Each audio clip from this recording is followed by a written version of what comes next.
మీరేం పోలీసులు పోయి ఏవి నేరం చేయకుండా మమ్మల్ని 6 నెలలు బొక్కలు పెట్టిండ్రు, కానీ చేతికి దొరికిన హంతకుని వదిలేసిండ్రు. మీరేం వరి కాకండి, అతన్ని పట్టుకోవడం కోసం 2 ఏళ్ల దగ్గర కాపలా పెట్టాం.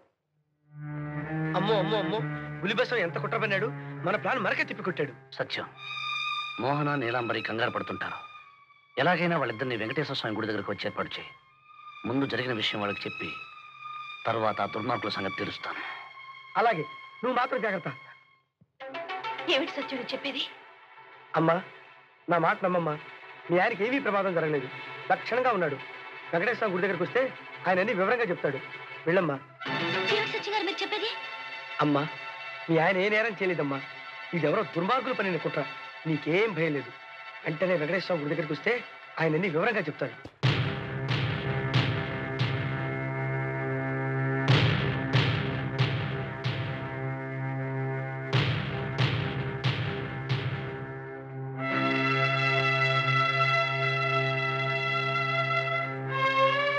వచ్చారా? ఈ దేవుడి సన్నిధిలో మీకు నిజాలు చెప్పాలని మీ ఇద్దరిని ఇక్కడ పిలిపించాను. ఇన్నాళ్ళు గోపాల వీరు కృష్ణ వీరు అని మిమ్మల్ని నమ్మించాను.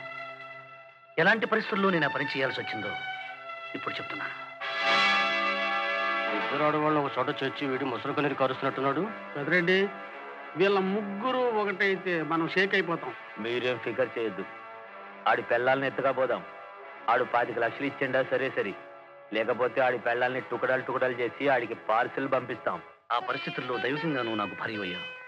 10 మంది పెద్దల సమక్షంలో నేను నీకు భర్తనయ్యాను. మీ ఇద్దరికి ఒకళ్ళ గురించి ఒకళ్ళు తెలిస్తే ఎవరు ఏ విధంగా అగాత్యం చేసుకుంటారోనని ఇన్నాళ్ళు భయపడ్డాను.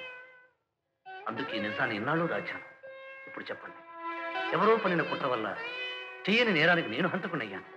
నాకు కోర్టులో వేసే శిక్ష గురించి భయం లేదు. ఈ భగవంతుడి సన్నిధిలో మీరు నన్ను శిక్షిస్తారో క్షమిస్తారో చెప్పండి. నీ తీర్పు కోసం ఎదురు చూస్తున్నాను. నన్ను అర్థం చేసుకుని ఆదరించాలనిపిస్తే భగవంతుడి సమక్షంలో నా గంట కొట్టండి. అప్పటిదాకా భగవంతుడు స్మరిస్తూనే ఇలాగే ఉంటాను.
రండి డాక్టర్ కర్మ గారు.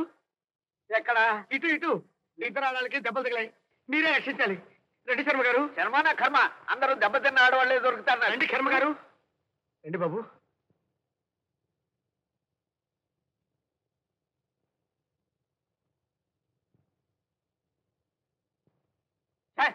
గాయాలు కాదు, నా బొందా కాదు, ఇద్దరు గర్భవతులు అయ్యారు. అమ్మా, నీ కడుపులో బిడ్డకి తండ్రి ఎవరు? నీ కడుపులో బిడ్డకి తండ్రి ఎవరు? ఏమిటి, మీ ఇద్దరు కడుపులో బిడ్డలకి తండ్రి వీరే? వీరేనండి బాబు. అదే కాదు, మా ఇద్దరు ఒకరికే ఆయన భర్త. ఆయన మా ఇద్దరిలో ఎవరికి భర్త తేల్చి చెప్పానండి. నేను తెలిసేది ఏమిటి? నా కర్మ. ఇద్దరు పిల్లలకి ఒకటే తండ్రి అయినప్పుడు ఇద్దరు అమ్మాయిలకి ఒకటే భర్త ఎందుకు కాకూడదు? కర్మ. ఇదేదో చిత్ర విచిత్రమైన సమస్యగానే ఉంది. శర్మ గారు, ఇదంతా నా కర్మ. వీళ్ళిద్దరూ నన్ను అర్థం చేసుకోలేదు. అందుకే నేను ఈ హిమాలయాలకు వెళ్ళిపోతాను. అక్కడ ఫ్యామిలీ పెడతావా బాబు? లేదు డాక్టర్ గారు, మనశ్శాంతిగా తపస్సు చేసుకోవడానికి వెళ్ళిపోతున్నాను.